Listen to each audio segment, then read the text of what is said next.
There's also a radial head fracture associated. You fix your shaft, you fix your radial neck and head, and then you assess your DRUJ and pin it, or if it's stable in supination, you can choose to immobilize it in that manner.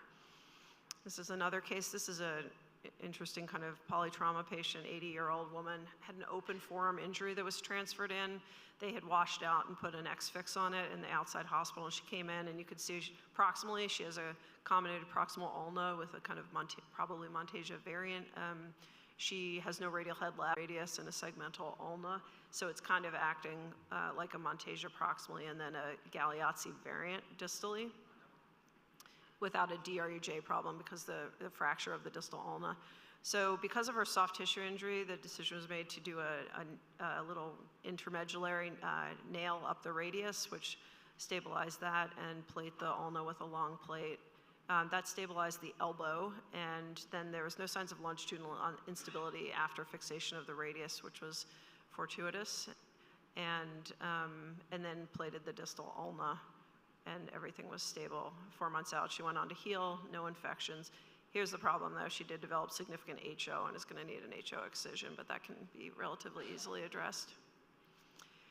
When you see radial head fractures and are wondering whether there's an Essex-Lopresti, it's because usually when you're thinking about doing an operative treatment for the radial head, and your options operatively would be excision, which when I was a resident, there was kind of, you just would never ever do this acutely because of the worry about Essex-Lopresti. You'd either fix it or do a prosthetic replacement if it was not fixable.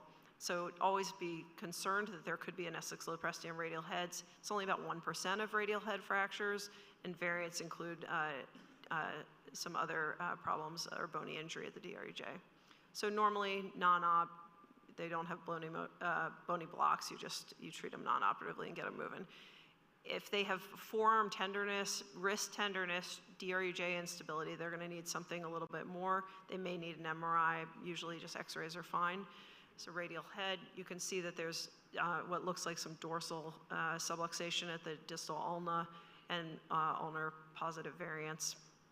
Contralateral views can be really helpful for looking at the wrist because there is a wide variation of normal in patients, and you can see in the patient here, the one on the right has a widening of the DRUJ and ulnar positive variants, which is not normal.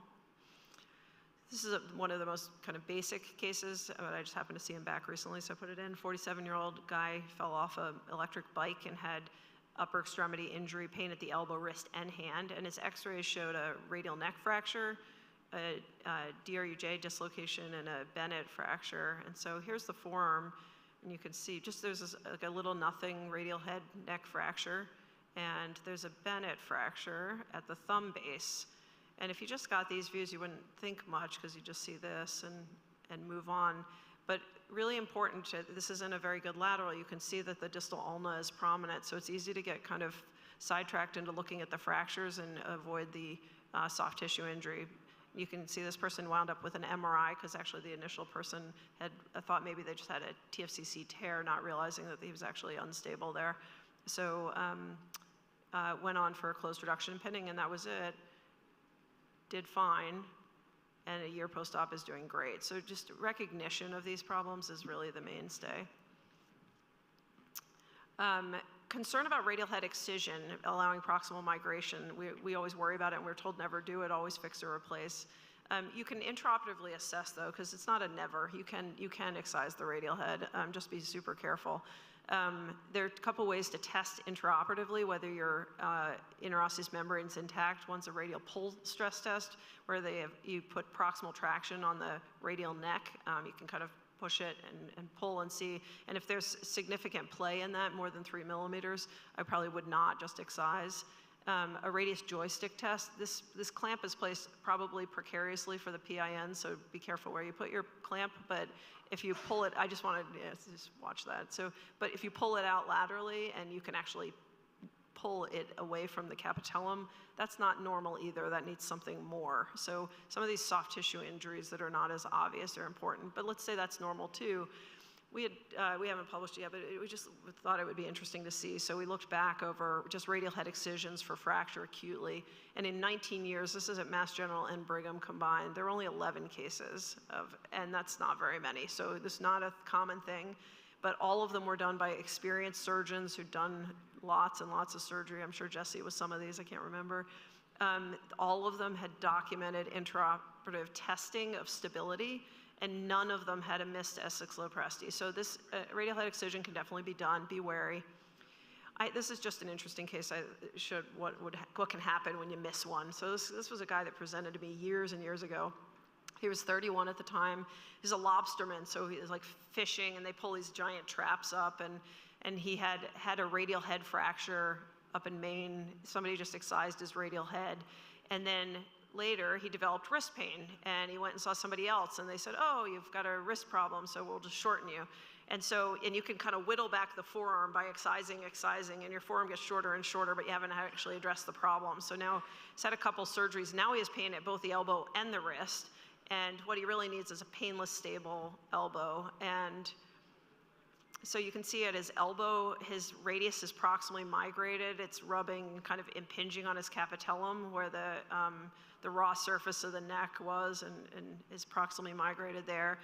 Despite his ulnar shortening, he's still ulnar positive now because he's migrated further. So it's kind of a bad problem, actually. And and here's this, and his capitellum also doesn't look good because so putting a radial head in to try to stabilize that is probably just going to leave him with pain still. So what do you do? And so you could do an interosseous membrane reconstruction. You can do, I don't know, lots of different things. But what we decided to do was make him a one-bone forearm, which is a little aggressive, but what he really wanted was a stable arm that he could haul lobster pots with. And so I chose to do it here. It's really easy to address your ulnar positive variants distally. And so you can see I've got him now kind of to neutral. Took a big crest graft, decorticated the radius and ulna in the interosseous membrane here. There's not any bad structures here, so it's pretty benign to get to and easy to do. We just took out his plate, put a bunch of screws in. You can see now at the proximal part, he's not impinging on his capitellum. Here he is there. And I just saw him back for something completely unrelated. He's 10 years out, and he has no elbow and wrist pain.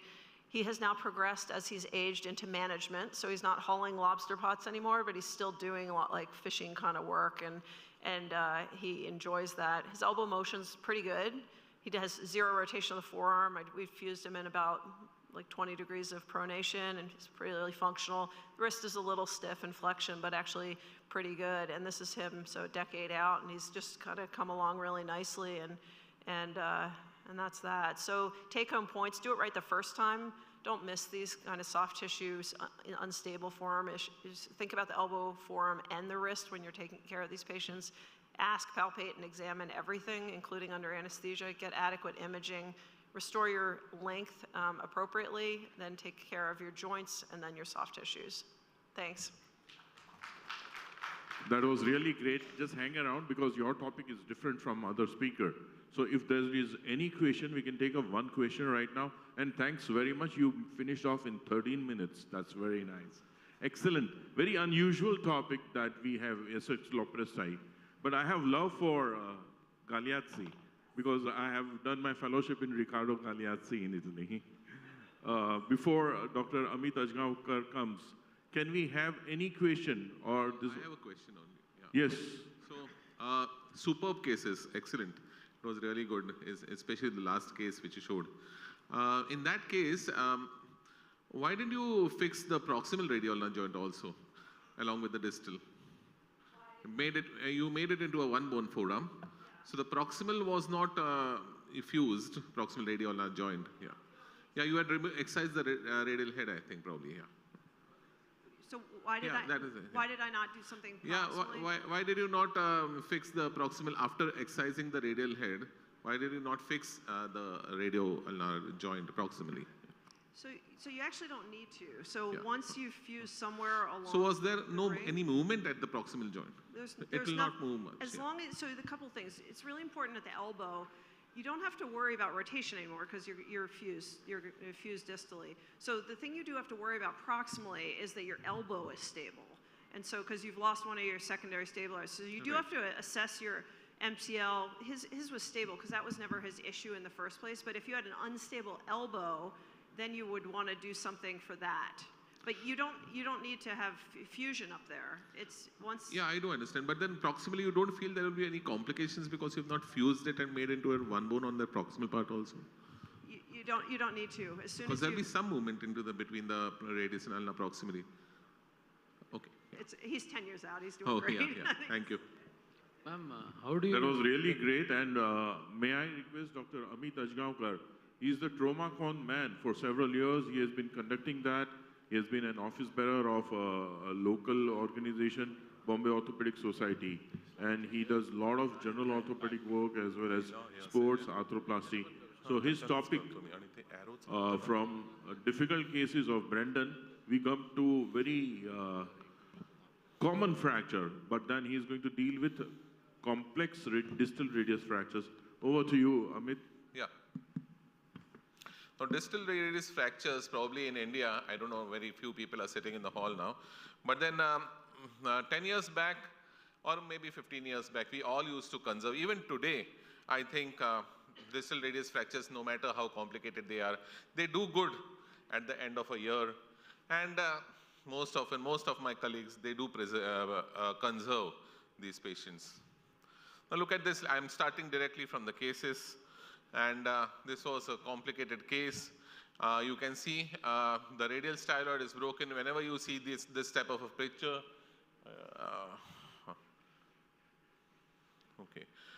you can see the lateral view. Whenever you see that type of a picture, there is a fragmentation of the lunate column and not the radial styloid column. Those two pieces are the volar and the dorsal pieces of the lunate column. So look what was done. It was me only who had operated this, and all those K-wires, they slipped, they got loose, and fortunately for me, they weren't infected. I went ahead, and here in this, always you have to see to it in distal radius fractures that you identify your radial styloid, your lunate column, your ulnar styloid, where your ulnar styloid is, whether it's a tip of the ulnar styloid, or it's a base, or it's a substance of the ulnar styloid which is fractured. Here I went ahead and did this because I had thought that this patient needed some sort of a good fixation and a volar locked plate along with a lateral styloid, because the styloid was a big fragment over there, and hence this is not a fragment specific plate. This is a normal plate which I'd used for the distal radius, and this is a small recon plate which was bent in the form of a lateral radial styloid. I pre-bent it and put it there. So in the lateral plate, if you can see that one screw which is bicortical is very important because it buttresses the radial styloid. In this case, while you're operating, soft tissue dissection should involve a release of your brachioradialis also. And that's a very important thing because brachioradialis is will have a pull on the radial styloid, and it neutralizes the forces on the radial styloid. Now look for the basics. We can see that the distal radius is into 3 fragments: the ulnar, the radial styloid, the lunate column, which generally fragments into the volar and the dorsal, and the ulnar styloid. Now this is something important I think you should see. If you take a cut section, an axial cut at the distal end of the radius, you will find that there are good amount of ligaments in the die punch, dorsally as well as volarly. The radial styloid has got ligament attachments on the volar aspect, whereas this portion does not have any ligament attachments, and therefore whenever there's a fall on your outstretched hand, the radial styloid breaks over there, and there's a vertical fracture, an oblique vertical fracture, and the radial styloid separates. You have to get along with the reduction, get all the fragments together, and put this plate. This plate, for this, this screw should be the first screw after adjusting the length of the plate and the distance from the joint. Once this is put, then you have to reduce your radial styloid, hold your radial styloids and the die punch fracture and the lunate column well. Now look at this. Let us go to this case. This was a 49-year-old female, and she had fallen at home due to a slip in the bathroom, and then this was it. For me, this is a comminuted distal radius fracture. If you can read, you can see the radial styloid fracture there. The lunate column is broken into two. And I always take traction views. I myself take the patient to the radiology room, give traction, there's a little bit of pain, you console the patient, take a traction view, and this is the reduction. A traction view will show whether your fracture is stable or not. Here in this case, look at the fracture traction view. The dorsal column, the dorsal combination, hence it's a bit difficult reducing this fracture. CT was done, and this is the CT you can see very well. The typical CT of a distal radius comminuted complex fractures, two radiolunate fragments and a comminuted radial styloid. We went ahead and put the dorsal plate first. Now, there is a lot of hesitation putting dorsal plates. Dorsal plate, if you just open, it's a simple exposure. From the dorsal side, your incision has to be centered over your Lister's tubercle. There's not a single artery, no neurovascular structures, no nerves. So you have to just isolate your EPL tendon, isolate it from its fascia, release it, take it away, and the second and third, the third is the EPL, the second and the fourth compartments you should raise subperiosteally. Once you do that, you are bang on the dorsal aspect of the distal radius. Put this small plate. Unfortunately, this place was not taking care of the radial styloid. So I went ahead and put a volar plate also. This is the final picture, a volar plate and a dorsal plate. So this took care of the whole distal end of the radius. This is a follow-up of around 2 to 3 months. After 2 to 3 months, I am very skeptical of keeping the dorsal plates. So after 2 to 3 months, I always remove the dorsal plates, no matter whatever the literature says, but I am not at all happy keeping the dorsal plates there because they are absolutely proud and sitting on the dorsal, whereas there is no musculature and the EPL tendon is at risk. So I went ahead and removed the dorsal plate. While removing, I thought that the distal radius is united. Why not go ahead and remove the volar plate? So this was a picture after removing both the plates at around 4 months. This is around 6 months, and this is a year follow-up. And this is the patient. And look how well the patient does. At the end of a year, you have to console the patient and tell the patient that it is at a year that you will get good results. I'll tell you, both the patients, a conserved patient as well as an operated patient or a plated patient, both do well, but functionality in operated patients improve. So this is what the patient is. You can see this video, and you can see the range of movements. This is the dorsal.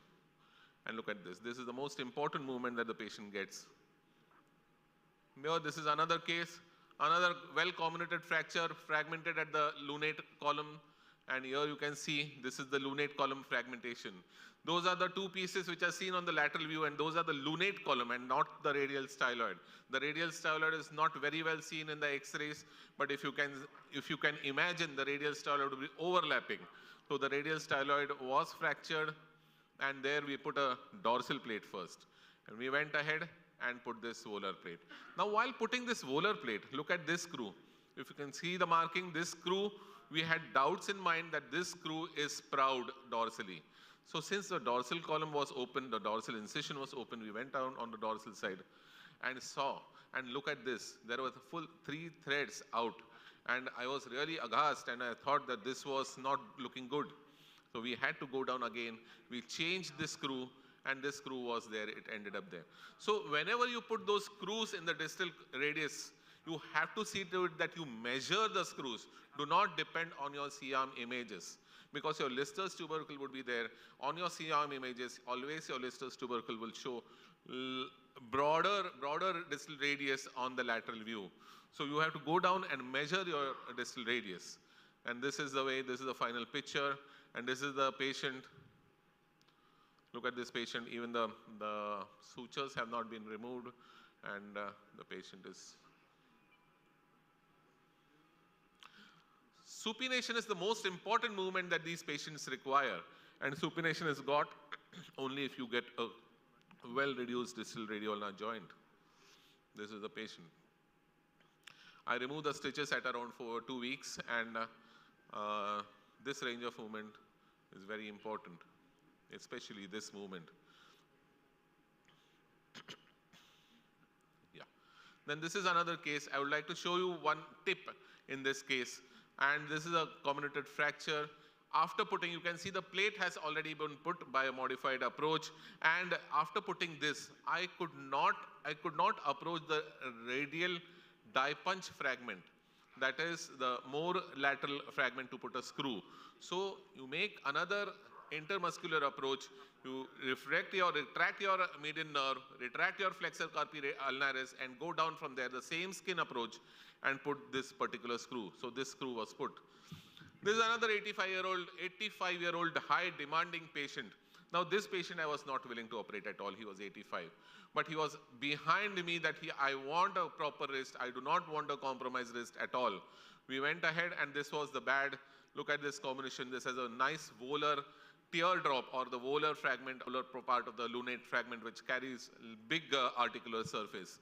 Did a CT scan there and the CT scan showed that it was indeed a bad fracture. If he was a young patient, first attempt we would have gone down and operated him. But then here, look at this, a typical again comminuted complex distal radius fracture, dorsal combination, and here this was a too far distal radius fracture. We went ahead and we had to buttress this volar rim fragment, and we did buttress it. Unfortunately, the breadth of the plate was small because I had to go down more on the lunate column, more on the die punch side, more on the distal radioulnar joint level. This screw which was supposed to hold the radial styloid was ending there. So I had to think alternatively, and here I put this lateral plate also, and I added this styloid plate, and now it was stable. This is the patient at follow-up, and this is the patient. Here he is, 85-year-old young gentleman, and he was doing these movements. He's fully satisfied. And this is the supination movement, which is very, very important. All patients will require a supination movement rather than the pronation. This is the patient. Now look at this patient. This was a very recent patient, and a badly comminuted, a colleague of mine had put a cast. And in this cast, the patient came to me around 4 or 5 days later, and this was a CT scan which I managed to get it done, comminuted fracture, and this happened after removal. It was badly infected, swelling, a compartment there, and I had to go down and release the whole compartments volarly, dorsally. Though the distal end of the radius was there in front of me, I could not do anything. I had to debride everything. All bad muscle tissue, necrotic material was removed. Put the patient on VAC. VAC was there for a week's time, and after that, this was the picture wherein I went down and operated this patient. This was the pre-op, and this was the post-operative patient. Look at this. The patient improved a primary closure of the volar wound and graft on the skin graft on the dorsal side, and this was what we had done. What we should understand in distal radius is the quality of reduction is most important. Type of treatment is not important. The mode of treatment, whatever you select. Plating gets patients better slightly earlier. Column-specific plates are effective. Patients continue and improve over a period of a year. Reduction of the DRUJ is very, very important. This is my final case. It's a 28-year-old. This is around 16 years old, and this was a patient with multiple injuries, this elbow injury, distal radius for which I had done an external fixator with a K-wiring. Unfortunately, it all got loose. I'm not very fond of external fixators. Those were the days 15, 16 years back when I was not knowing how to operate a distal radius, and this was what I had done. And everything, the distal radius got infected, the wires got loose, and I had to remove them. And this was it at 2 months. Now 2 months I waited, the infection, everything was quiescent, it had healed. I took the patient and operated with this plate. Now again it got badly infected, pouring pus, and here it was. I had done a Dirac procedure for that, and look, the distal radius or ulna was extracted, and then this was 5 months. The patient did not have the money. He was a flower vendor, a fool wala. So but he wanted supination. He wanted his movements. He wanted to sell flowers, and that was his main business.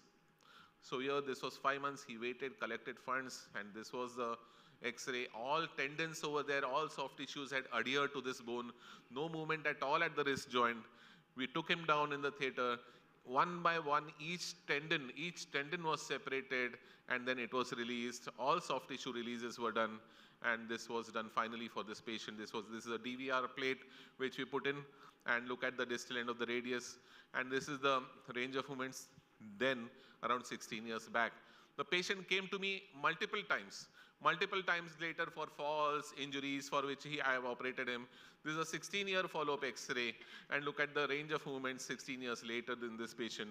And he's doing all type of activities. This is the movement, and your supination look, and he's doing his gymming and everything.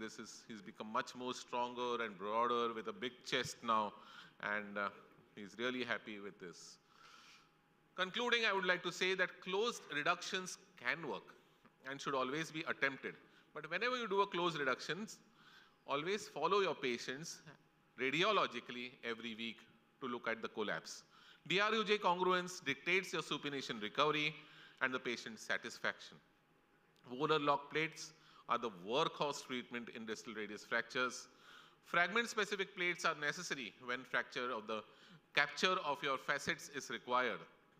Spanning with either external fixator or a plate is useful as a primary reduction tool and as a neutralization for small distal periarticular fragments. Do not hesitate to go posteriorly. Thank you. Thank you very much, Dr. Amit. You made all the complex fracture look very simple. But believe me, it's not that simple. It's only Amit who has done this. And may I request if there is any question, because the next topic is also quite different. So whoever wants to ask a question to Amit, please go ahead, sir. You use grafts in this? Sometimes you have to elevate or something. Which you use? These grafts, whenever you create a void over there, if you really, but in distal radius till today, I haven't used much grafts because they generally throw good bone. It's a pure cancellous metaphyseal bone. Bone grafting was not needed unless and until, I thought if there is a gross deformity, you need to correct the deformity, put a wedge strut, then only. Soft and powdered grafts are not at all useful over there. Yeah, Amit, you can come in center, and may I request Richard also to just see that his slides are there so that we save another extra 30 seconds. Is there anybody who wants to ask any question from anywhere? So that was self-explanatory, whatever you showed. Amit, please come here, occupy a chair here. And Richard is going to talk to us about the technique tips, complex elbow fracture fixation. Because we had one talk earlier by Ajit Kumar, distal humerus fractures management, and we are going to deal with very complex things. So Richard, please throw some light on this difficult ones. Well, certainly, thanks everyone for staying for the last talk here. And compared to the earlier cases, mine certainly is not as complex. So let's see if we can get there. Certainly, elbow fractures in general encompass a very wide variety of fractures. So really, for this one, I'm going to kind of focus on acute distal humerus fractures and how to kind of get to stable fixations for earlier function and range of motion. Again, this is a lot of the stuff that was gone over earlier, how the evolution of kind of treating the distal humerus in general has led to better outcomes when we're talking about stabilization. We went in before that the distal humerus is not really a bag of bones treatment anymore. And when we're talking about patients, again, they're living longer, healthier, active, more independent. In America as well as here, 80 is the new 60. And when it comes to goals of fixation, it comes to having a stable, enhanced a fixation so that we can have early range of motion so we can return into our ADLs. Here's something that, I'm not going to be talking too much about total elbow arthroplasty. What I am going to talk about is indications for surgery. There are patients that certainly you don't want to operate on, patients who have high comorbidities, patients who have a high chance of being pussed out. And today's focus is going to be really on specific fracture patterns. If you have severe comminution, chronic non-union, existing degenerative changes, in America, a low threshold in the right patient who's over probably 75 or 80 years old, that's when we're going to kind of do an arthroplasty. But when we're talking about us, we're talking about fixing active, independent patients. Obviously, elbow arthroplasty in general has its limitations with weight limits and stuff like that. And we want to make sure that the fracture is amenable to fixation. So when we're talking about fractures here, we're talking about these types of fractures. These types of C-type fractures with severe comminution in the elderly certainly could be treated with arthroplasty in the right hands. Looking closer into the classifications, especially in the elderly, most of them occur as a low T with metaphyseal comminution. That's probably the most common. Extra-articular fractures are a little bit more rare, and then there's isolated column fractures, which we'll go into a little bit. So what makes these cases difficult, especially in the geriatric population, poor bone quality, increased level of comminution, and limited real estate for you to get appropriate fixation to have early range of motion. So how do we get a good outcome? Like anything else, strategies for fixation and success are based on pre-op planning. Make sure you get appropriate fracture imaging, workup, as well as kind of the thought process of our approach, adhering to the principles and biomechanics of fixation, obviously restoring the articular surface, and again, as always, length, alignment, rotation. And just like I said earlier, fixation you can trust. You don't want to leave the OR if you're worried about moving the patient. You want to make sure you can get them moving early and aggressively. Of a punctate wound, a thorough debridement does not necessarily need to be done through that punctate wound if it's not in line with your incision. Remember, you can always do your approach and do an inside-out debridement and irrigation as well, as you don't want to burn any skin bridges, even in the upper extremity. Examine the skin quality and turgor, especially in the elderly. If there's any question, you can always splint the patient with an anterior split in extension so that you have reliable healing of the posterior incision. Obviously, your radiographs are your standard trauma views. At our place, most of our patients are a little bit bougie and they will not tolerate a traction view no matter how many opioids you give them. So for us, it's always kind of getting a CT with 3D reconstructions. That's kind of our gold standard. When we're talking about the 3D reconstructions in CT, it allows me to kind of look at a couple things. If it's intra-articular, where the split comes out, and a true assessment of articular block so that you know what you're kind of dealing with. First case here, 77-year-old female, kind of fell on her way back to Newark Airport, native Trinidad. As you can see here on the CT scan, there's a simple split there. The capitellum and the condyle are intact. And we're talking about this to me is something that's fixable. Columnar fixation here, I went with orthogonal fixation. You want to make sure that also on your fluoroscopic views before I leave, I always get a live fluoroscopic imaging when active flexion and extension. If anything moves, I know that I have to address it for move. I know I can get them moving as soon as possible. Biomechanical evaluation of fixation, Helfand and Hotchkiss in 1990. This is before the advent of pre-contour locking plates.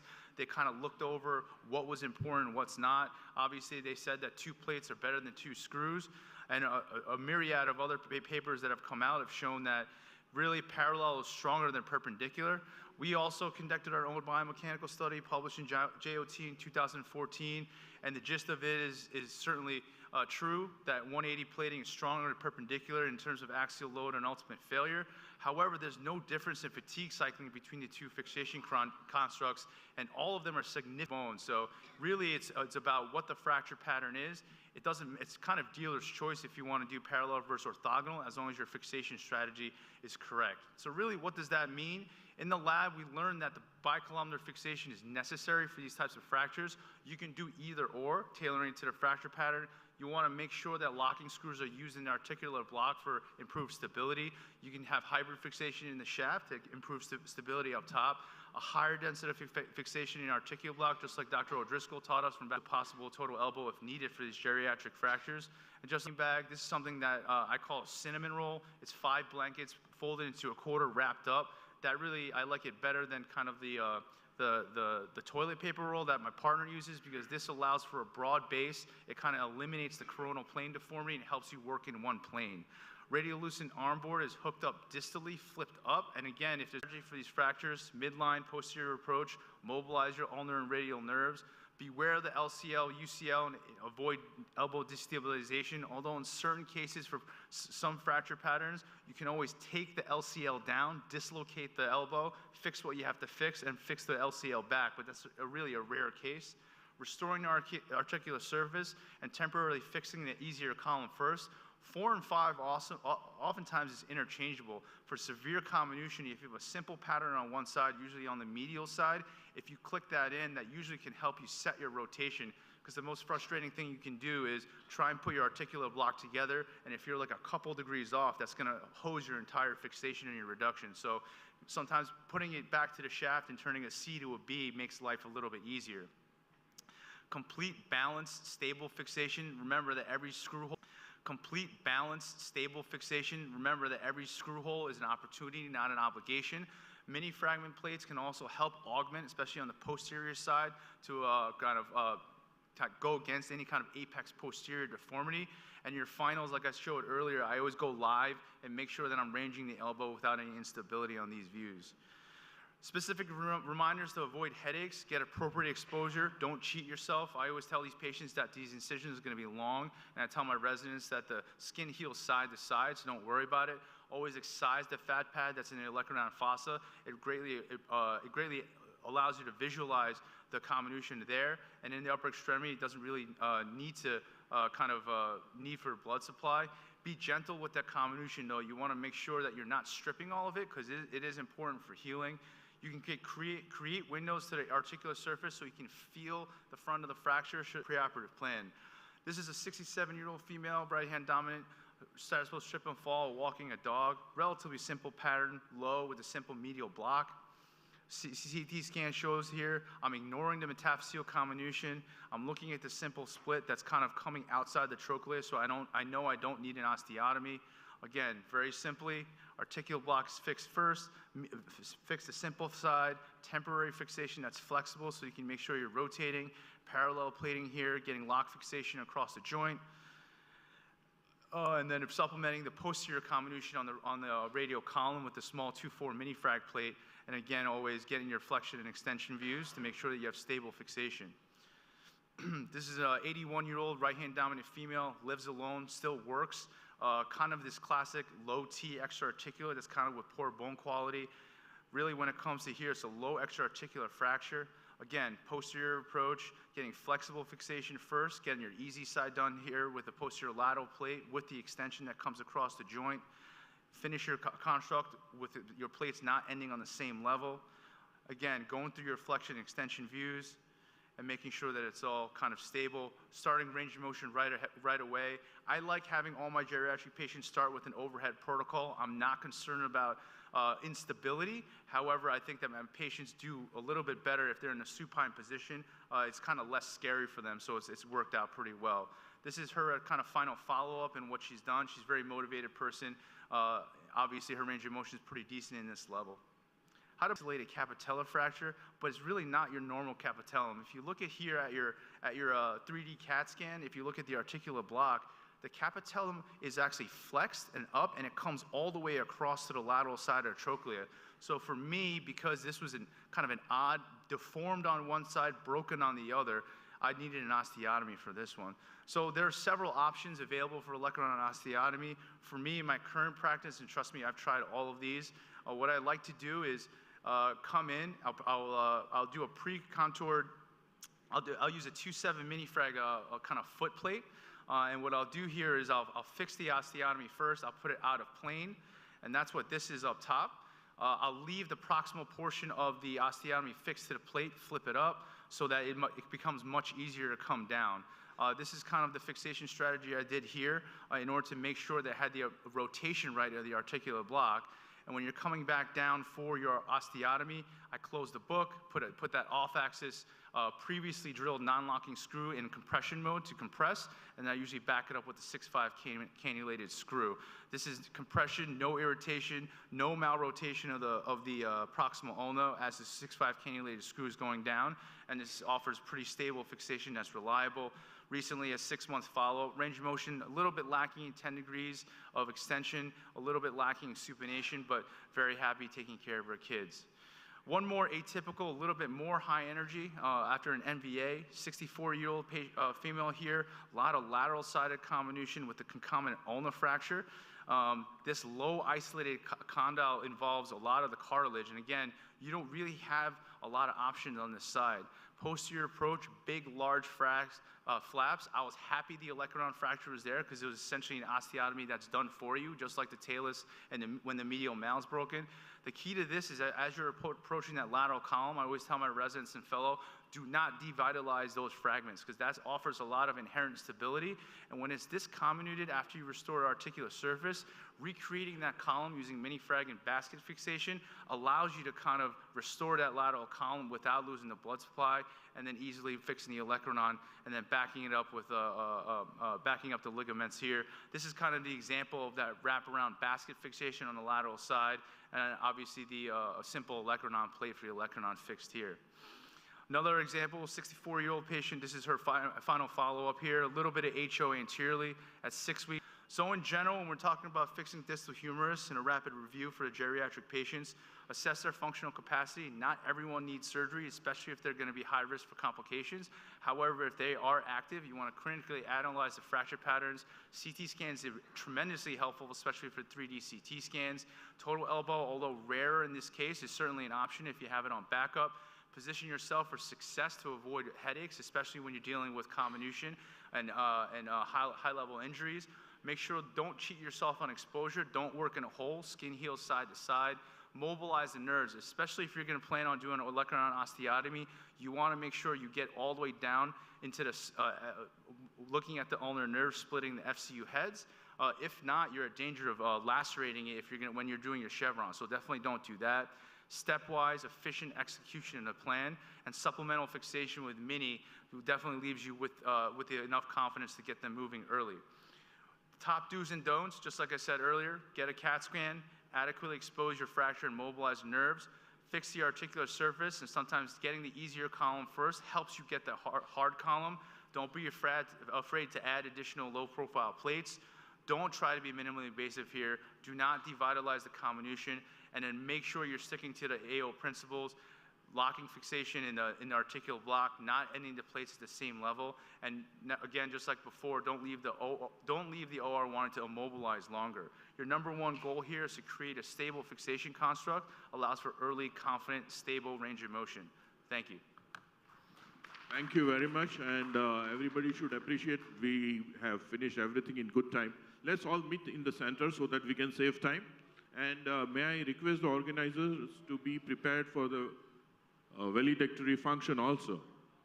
Before you decide to ask questions, we are two people who want to ask questions. So if you are there, you are the third one.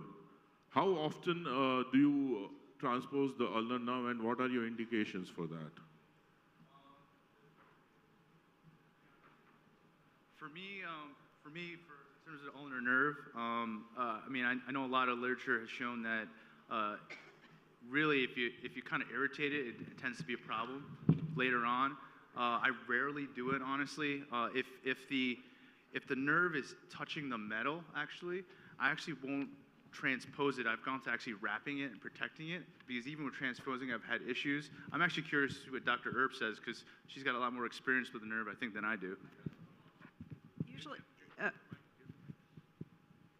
Usually I don't transpose it, but usually there's some soft tissue you can tuck underneath it, just on top of the plate, so it's just not sitting right on the plate.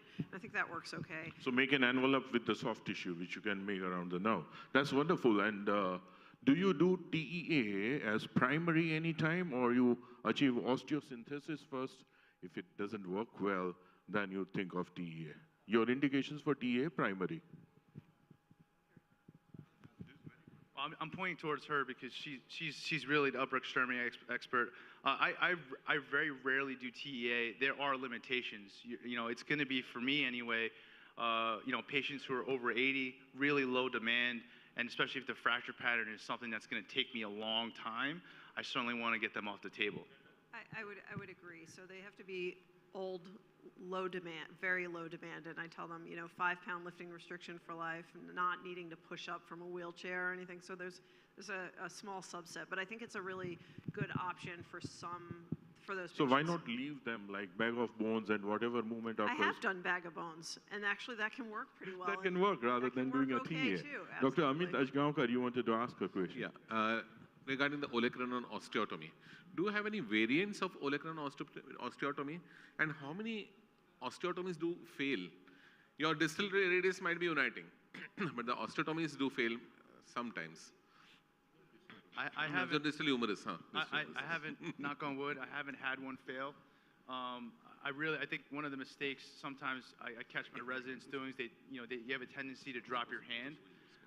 But just like Josh actually told me that trick, I'll take a Raytech, I'll kind of pull it across the joint and kind of snuggle it in. Yeah. And that gives me the perfect location for No, an because osteotomy. you have an extra-articular olecranon osteotomy too. Looking at one intra-articular, visualizing one intra-articular fracture, you are creating another intra-articular fracture, olecranon osteotomy. So instead of creating another intra-articular fracture, that's an olecranon osteotomy, why don't you do an extra-articular osteotomy of the olecranon and just reflect it along with that portion of the, you understood, that extra-articular osteotomy.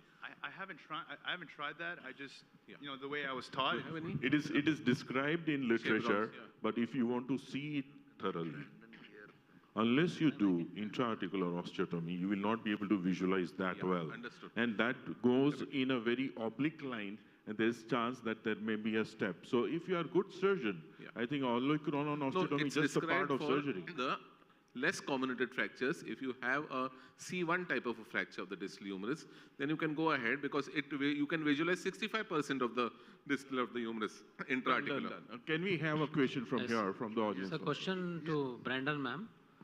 So for, ma'am, I'm Dr. Samir from Belgaum. Ma'am, regarding the TFCC injury you told, how do you repair your TFCC injuries? You have done some of the cases. So for these kind of big trauma cases, rather not just an isolated TFCC, but for something like this. Yeah, ma'am. For you- Essex low prostate fractures, you said some of the cases you have done distal radius K wiring Right, to so. fix the radius and ulna. So if you can get the joint reduced, you can just pin across most of these acute ones. But if there's a fleck of bone or something that you're concerned about, you can just make a dorsal approach between kind of 5 and 6 and go down. You can repair it right down to the insertion site, just medial or just lateral to the styloid, right where it came off. You can use a suture anchor. You can make 2 little K-wire passes and tie it over a bone bridge on the ulnar surface of the bone and the shaft. Just pull it down, and then you have to usually supplement with pins. And then I immobilize them in supination for. It turns out to be 6 weeks, but it's 2 weeks in a sugar tongue, so they don't have any rotation for a splint. I don't know if you call them the same thing, but Munster for you cut out long arm casts so they can still flex and extend the elbow, but there's no forearm rotation. And then I do 2 weeks of a nice interosseous mold short cast if I'm doing a TFCC repair. It's kind of long, but Okay, thank you. Thank you very much for your answer. Yeah, of course. This is Yeah. the last question of this 9th AAOS conclave, and we'll wait for the 10th one. Yeah. So last question. So how you fix the osteochondral fractures, small, and there is always intercondylar fracture, it is going through the trochlea. And when you try to fix it, the osteochondral fracture comes in between. So how you fix it? You use bioabsorbable screws, or you put K-wires. How you fix these osteochondral fragments? I mean, it really depends on the size of it. Yes. Certainly, bioabsorbable pins. I mean, if they're amenable, sometimes I've even made with like a 125 wire holes, and I've used like 3-O-proline to put these pieces back together if they're really, really comminuted, especially in young folks. But you got to make sure, just like you said, when you compress it, you get that gap right, and you're not causing additional deformity. So lost wires, you put some wires and I'm really bad at the wire cutting thing. I've had a bad experience with them. I'm better at using the bioabsorbable pins. My chairman probably hates me because that's more expensive, but I think you're probably better at the pins than the wires than I am. I mean, Why are you passing on all- sometimes little headless screws, if you that are cannulated, are nice. They come pretty small. There's there's a variety of little because things. in our place it is very costly. So Oh, they work. Yeah. we use K-wires. A threaded K-wire. and Threaded cut- 1-1 wire. Absolutely. Let's not go Thank on economics. Let's see what is the best possible Yeah. outcome. Okay. Thank you very much. And it's a great pleasure to appreciate the academic insights offered by Dr. Amit Ajgaonkar. Please accept this from the organizers, and please come along. Don't disappear. Hey, Richard.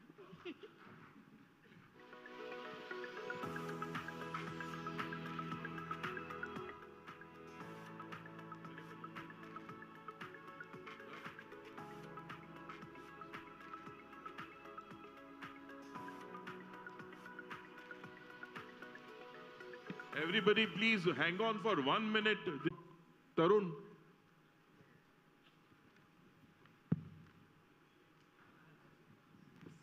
Thank you. Thank you, everybody, for being with us. This was a 9 trauma conclave, and Dr. Didisa has already set the tone for the 10th. We are looking forward within the limitations of the changing environment in the industry and the healthcare. But for sure, we are really thankful for everybody to be here. Thanks to our international faculty from the AAOS, Dr. Brandon, Dr. Dunbar, Dr. Richard, and Dr. Joshua. And more than that, such a busy schedule from the academics, Dr. Samir, Dr. Dhillon, Dr. Rajesh Malhotra, you made it here. Dr. Ajit, always you are there with us to support, and we are here. All our chairperson and the senior most Dr. Didisa to be here. Dr. Ramchad, I'm so excited to be, so finally AAOS you came, and my team is very, very excited about the next program which we are going to have it. We will try to do our best. But this was not possible about this kind of a supply, chain. You can see that from the management point of view. My management who has allowed in such a scenario, and this was only possible because the excitement we have always seen for the AAOS, and only because of we are focusing on the academics. Dr. Dhillon, you have always told me that keep it edutainment separately, keep it always academics for the AAOS Trauma Conclave. This will be continue to follow in the future. My sincere thanks to my team on the backside, sir. They were here. They have taken care. Now, we are one of the largest company in the prescription point of view for the orthopedic, only because of the support from the doctors. And the leadership team, Rahul Chaudhary, Vijay Misra, Devajiti Roy, these are the 3. Homegrown, from the medical rep to now the business head. This is only because of the kind of environment and the culture we bring. Thank you so much once again. And we look forward to see you again. Last but not the least, Insignia team from here, our console team, you all made a very brilliant, uninterrupted session here. It goes with a lot of effort. We really acknowledge that. Thank you so much. Thank you. And thank you, Sunil. I mean, I remember ever since the beginning when we started this in 2011, Sunil and previously Rajbir and now Sunil were the backbone of this, and it was their idea from the start. And I'm glad we brought it up because we get very positive feedbacks from the orthopedic surgeons. I mean, we have a great time in the evenings, but the academic sessions, and I was discussing with the Insignia team and with you people that, and the AAOS faculty, that if we try and make this in such a way that the next year the topics will be different, and the third year the topics will be different, so that in 3 years, all of orthopedics trauma is covered. And then we can put it out like a proceedings book. And thank you again for everything. Thank you. Thank you so much, sir. Thank you. I'll request everybody, their team is there for their flights, and the taxi will continue to, and we are here for you till evening. Thank you. Thank you.